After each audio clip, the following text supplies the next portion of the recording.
Okay, let's get into something really thought-provoking today. We're looking at Liberia and this emerging tension. It's a clash between, well, honoring history and facing some really tough present-day realities. And it's actually sparking action in Monrovia. We're working from a source here that really lays out this developing situation. So the specific date was July 2nd in Monrovia. That's when the Progressive Students Alliance, PROSA, they're called from the University of Liberia, they publicly backed a protest. That's right. And it wasn't just, their own thing. They were endorsing a march plan for July 17th organized by STAND. STAND, they're a civic advocacy group, right? Quite well known. Yes, exactly. A prominent voice. But what's really interesting and what our source highlights is the reason PROSA gave, the core issue. They held their announcement quite pointedly, actually, at the Center Street Cemetery. Wow. Okay. That's symbolic. Very. And the chairman, well, he didn't hold back. He directly criticized President Boakai's government, called their priorities, and this is the quote, misplaced national priorities. Strong words. Misplaced priorities. Yeah. How specifically? What was the concrete example they used? They really zeroed in on government spending, specifically spending public money on reburying former presidents. Including Samuel K. Doe. Including Samuel K. Doe, yes. And, given his complex legacy in Liberia, mentioning him specifically, that carries a lot of weight.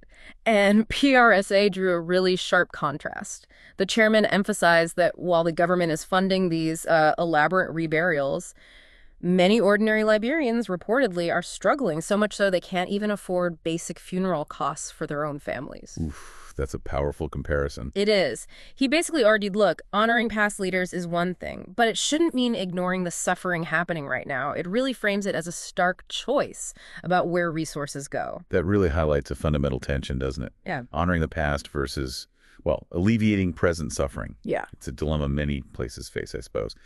So this issue with the reburials, is that the only thing driving this protest? Or is it like the tip of the iceberg? What's the bigger picture for the July 17th march? Yeah, the source makes it pretty clear this isn't just about the reburials themselves. That seems to be more of a catalyst.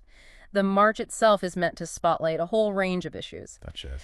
Widespread economic hardship, for one. Concerns about corruption. A feeling that there's not enough accountability in government. Okay. So yeah, it suggests the reburial controversy is maybe a very visible symbol for a much deeper frustration with how things are being run. It's a flashpoint. Right. Connecting that specific spending decision to these broader anxieties people have.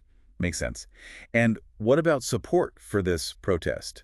Does the source say who's expected to turn out? It does. It anticipates pretty broad backing, actually. It mentions several other civil society groups, various student organizations are expected, and crucially, just ordinary citizens, too. So it's potentially quite significant. Potentially, yes. Yeah. The idea is a collective demand for reforms, for the government to act on these pressing concerns. It seems to reflect a fairly widespread sentiment. So just to be clear for everyone listening, our goal here is simply to explore these concerns, these perspectives, as they're presented in our source material.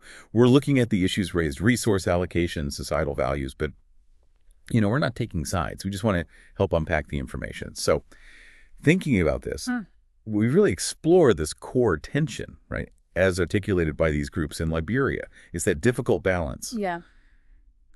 How does a nation respect its history while also meeting the urgent, immediate needs of people today? Exactly. It's a balancing act, and it's rarely easy. And it really makes you think, doesn't it? For any society, really. How do we decide what our national priorities are, especially when, well, resources are always limited? And maybe more pointedly, how does the way public money gets spent actually reflect those priorities we claim to have? Yeah. It's more than just accounting, isn't it? It goes to the heart of national identity, what a society truly values. Definitely something to think about.